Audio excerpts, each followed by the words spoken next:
Assalamu alaikum, it's Ahmed here. Welcome to the class 4. I'm sorry, it's class 3 actually.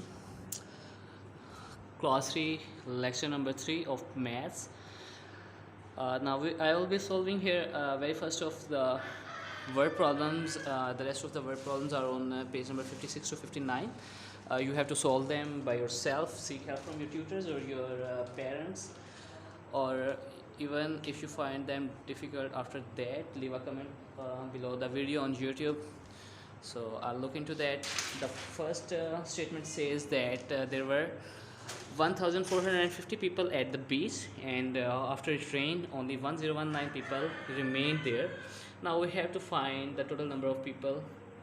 1019 people actually left after it rained. Now we have to find the number of people that remained on the beach. If we subtract both these values, we get 431 or 431 people who remain on the beach. So the answer is the people that remain on the beach is equal to 431. These word problems will be solved on your neat notebooks.